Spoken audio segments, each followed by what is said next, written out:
अस्सलाम वालेकुम नाजरीन, मैं हूँ आदिल निज़ामी और आप देख रहे हैं मेरा डिजिटल चैनल। नाजरीन, पाकिस्तान इंटरनेशनल एयरलाइन की निजकारी का टाइम करीब आन पहुँचा है। प्राइम मिनिस्टर और पाकिस्तान की ज़ेर सदारत निजकारी के हवाले से एक अहम इजलास हुआ है जिसमें बहुत सारे फैसले कर लिए गए हैं। 4 कंसोर्शियम्स आपको ऑलरेडी मालूम है जिनको फाइनलाइज़ किया गया था, जिन्होंने प्री क्वालिफाई कर लिया था, वो जायज़ा ले रहे थे PIA के असासों का, उसकी टेक्निकल सपोर्ट का, जहाज़ों का, ग्राउंड हैंडलिंग का, जितनी सारी की सारी चीज़ें थी उसको वो कीनली जो है उसका जायज़ा ले रहे थे। क्योंकि दिसंबर से पहले तकरीबन हम कह लें कि 1.5 माह सवा माह का टाइम जो बाकी बचा है, हमने इसको फाइनलाइज़ करना ही करना है। साथ ही जो प्राइम मिनिस्टर को इजलास में ब्रीफ किया गया उसमें कुछ चीज़ें सामने आई हैं कि पाकिस्तान इंटरनेशनल एयरलाइन को डेफिनेटली उसकी निजकारी तो की जा रही है, लेकिन कुछ चीज़ें ऐसी हैं जो नया बायर होगा उसको बाउंड किया जाएगा कि उसने वो लाजमी करना है। वो सारी की सारी चीज़ें एक तो आपकी एक नेशनल प्राइड के हवाले से है, और सेकंड जनाब जो आवाम है, जो पाकिस्तानी पैसेंजर्स हैं जिन्होंने ट्रैवल करना है, उनके हवाले से है। वो क्या क्या चीज़ें हैं आपको वो भी बताते हैं आज की व्लॉग में। सेकेंडली जनाब ज़रा बात कर लेते हैं एक और thank you Pakistan international airline का कह लें कि पर्ची सामने आई है।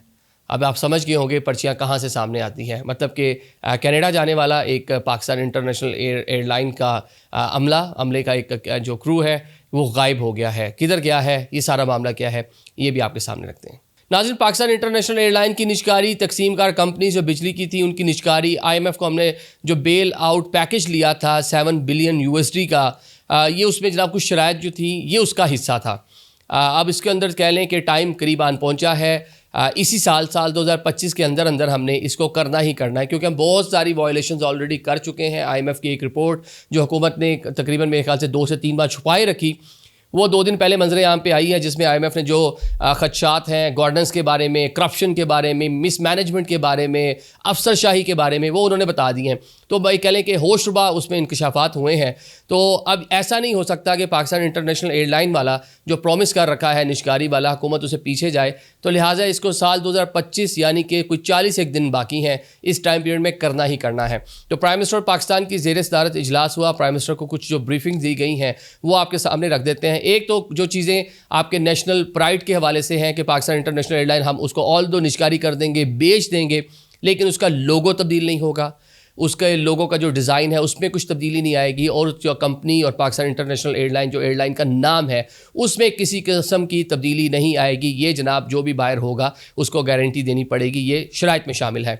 दूसरी जो चीज़ है जनाब कि साल 2029 तक इस टाइम पाकिस्तान इंटरनेशल एयरलाइन का जो टोटल फ्लीट है वो 33-34 जहाज़ हैं, और उनमें से 33-34 में से गालबन कोई 12-14 जो है वो इस टाइम चल रहे हैं। लेकिन प्राइम मिनिस्टर को बताया गया कि जी 18 जहाज़ हैं जो हमारा जो फ्लीट है वो इस टाइम ऑपरेशनल है, और साथ ही ये कहा गया कि जो भी बायर होगा वो साल 2029 तक 4 सालों के अंदर इस फ्लीट को 38 तक लेके जाएगा। पुराने जहाज़ ठीक करें, नहीं होते तो कुछ नए जहाज़ लीज़ पे ले बाय करें, ये उसकी ज़िम्मेदारी होगी। साथ ही जनाब ये कहा गया है कि 4 सालों में साल 2029 तक जो बायर होगा वो 40 डेस्टिनेशन तक इजाफा भी करेगा। मतलब जब फ्लीट बढ़ेगा तो डेस्टिनेशन तो मसला ही कोई नहीं है ना। डेस्टिनेशन तो आप देख लें, एक सिर्फ आप इस टाइम एक इंग्लैंड में बताने कि एक आप डेस्टिनेशन जो है वहाँ पे आप जा रहे हैं। बर्मिंघम अभी पड़ा हुआ है, लंदन अभी पड़ा हुआ है। इसके बाद अगर यूरोपीय जो कंट्रीज़ हैं उधर चले जाएँ, मिलान है, स्पेन है, जर्मनी है, फ्रांस है, मतलब कहाँ से लोग हमें मैसेज कर रहे होते हैं। स्कैंडिनेवियन कंट्रीज़ हैं, लोग इंतज़ार कर रहे हैं कि जनाब पाकिस्तान इंटरनेशनल एयरलाइन की प्रवास यहाँ पर भी है, लोगों को डायरेक्ट और एक आसान सफ़र मुयसर आ सके। जिस तरह हमने देखा कि मैनचेस्टर के लिए फरवरी के महीने तक तमाम टिकट जो हैं वो ऑलरेडी बिक चुकी हैं। तो इसी तरह पैसेंजर बहुत है और सिर्फ इंतज़ार किया जा रहा है एयरलाइन आए तो चले हम इस पर ट्रैवल करें। साथ ही जनाब जो 75% जो शेयर्स होंगे, पहले कहा जा रहा था 51%, लेकिन अब 75% तक जो शेयर होंगे वो जो भी बायर होगा उसको बेचे जाएंगे। अब प्राइम मिनिस्टर को जो प्री क्वालिफाई करने वाली कंपनीज़ हैं उनकी भी ब्रीफिंग दी गई, उनके बारे में बताया गया कि कौन कौन से लोग हैं जिनको हमने प्री क्वालिफाई किया और कौन कौन इंटरेस्टेड हैं और अभी भी कहने के लूप में मौजूद हैं। इसमें जनाब 4 कंसोर्शियम हैं। एक लकी सीमेंट का कंसोर्शियम, उसके अंदर जो दीगर जो कंपनीज़ हैं, हब पावर है और साथ में मेट्रो वेंचर है, आरिफ हबीब कॉरपोरेशन वो एक कंसोर्शियम है जिसमें फातिमा फर्टिलाइज़र है, सिटी स्कूल है, एक मारूफ स्कूल आपको मालूम ही है, लेक सिटी इसके अंदर शामिल है। फिर एक जनाब फौजी फर्टिलाइज़र, ये जनाब एक कंसोर्शियम के तौर पे मौजूद हैं, एक बड़े बायर। तीसरा ये एक कहने बड़ा नाम है।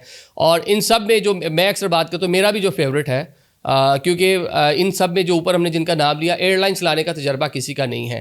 تو ایئر بلو جو پاکستان میں ایک بڑی ایئر لائن طویل عرصے سے پاکستان میں اپنا فلائٹ آپریشن جاری رکھے ہوئے ہے, وہ بھی اس میں شامل ہے. چوتھا بائر ایئر بلو ہے. تو دیکھتے ہیں کہ ان میں سے کون جو ہے اس پاکستان انٹرنیشنل ایئر لائن کو نجکاری کے بعد خریدنے میں کامیاب ہو جاتا ہے, کیونکہ ماضی میں جو کوشش کی گئی تھی 85 بلین کا ایک کہہ لیں کہ رفلی ہم نے آئیڈیا لگا رکھا تھا کہ اتنے ہمیں پیسے آ جائیں گے, لیکن بلو ورلڈ سٹی نے صرف 10 ارب پاکستانی روپیز لگائے تھے تو وہ ناکام ہو گئی تھی.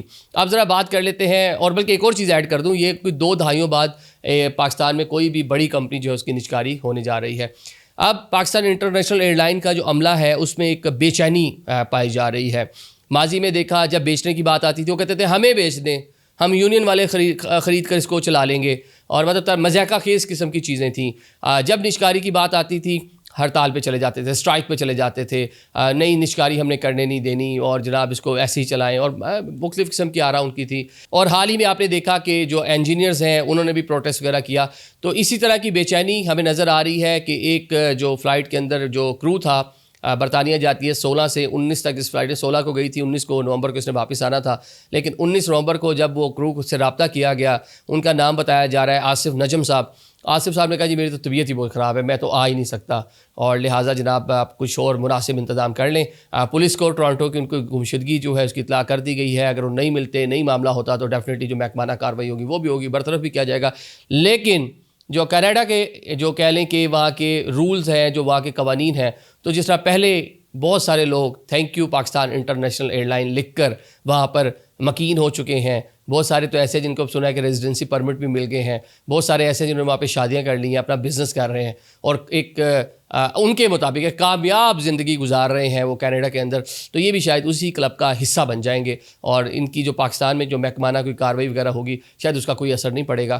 اور وہ ایک اتنا بڑا ملک ہے, ایک اور پاکستانی کو اپنی باہوں میں سمولے گا تو شاید وہ بھی کوئی اتنا بڑا ایشو نہیں ہوگا. لیکن اوور آل ایک جو انریسٹ جس کی میں بات کر رہا ہوں, ایک بے چینی, ایک کہہ لیں کہ ایک غیر یقینی کی جو اس ٹائم صورتحال ورکرز کے اندر ہے, یہ سامو کہہ لیں کہ اس کی عکاسی کر رہا ہے. Thank you so much.